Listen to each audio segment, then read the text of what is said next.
Hey, Whitney the producer here. What you're about to listen to is a skill demo videoed and produced for our Equip website. We've cut it and posted it to our podcast, but if you'd like to see my coworker's delightful face or access the resources, head over to equip.archomaha.org. Enjoy!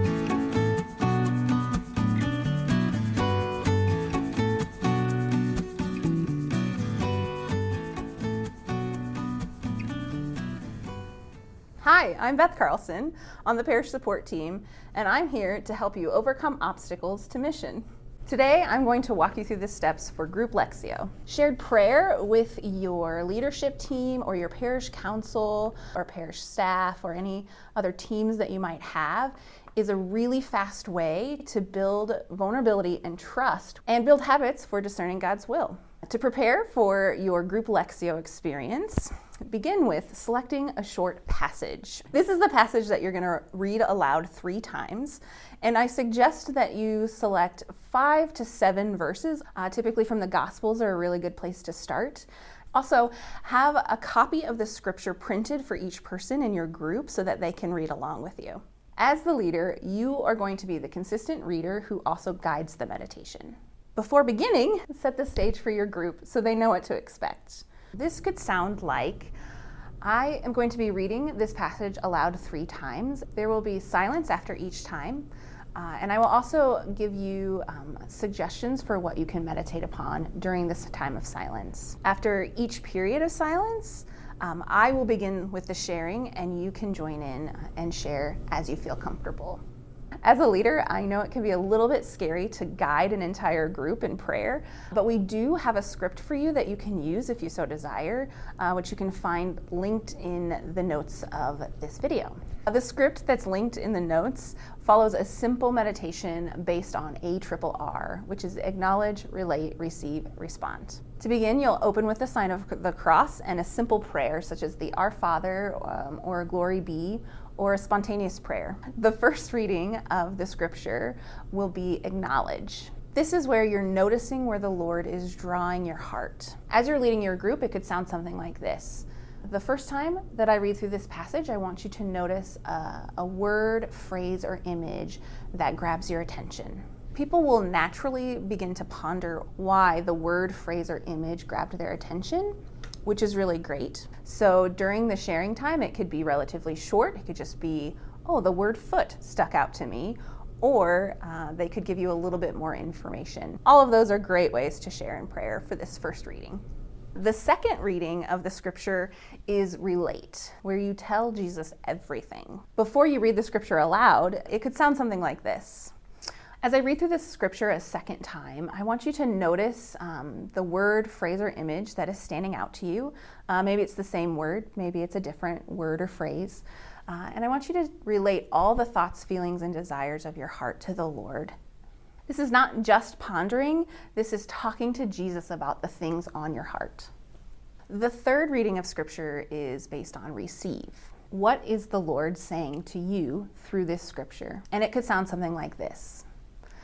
The third and final time that I'm going to read through this scripture, I want you to take a moment to pause and notice what the Lord is saying to you.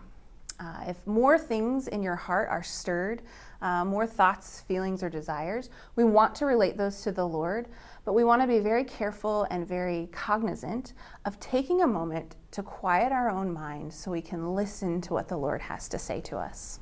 This could be a particular grace the Lord is offering us. This could be an encouragement, or this could be a call to action. After the third and final reading, and everybody's had an opportunity to share, you'll give your participants a moment of silence to respond to the Lord, which is the 4th R.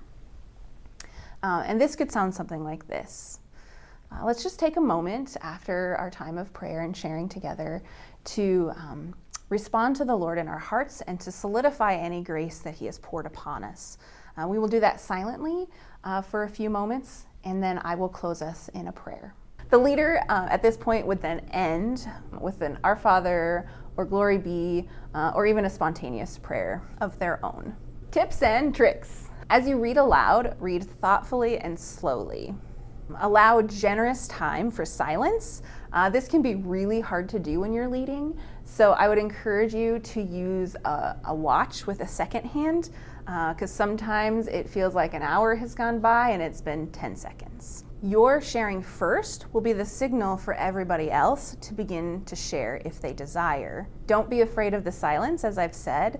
Your participants will definitely be afraid of the silence, so that's why it's good for you to begin with sharing first. Not everybody in the group has to share, but be sure to give a generous amount of time so they can build courage potentially to share with the group.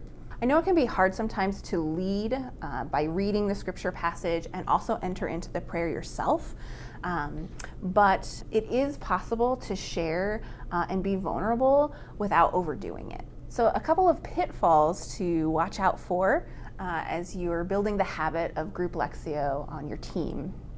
Oftentimes in a meeting, prayer is the easiest thing to cut out of a meeting when you don't have enough time. I would really encourage you to not do that and to not shorten the time that you are committing to praying together during a meeting. It's also good to remind your participants that this is not a counseling session. Shared prayer is just noticing what's coming up in your heart and sharing that with other people.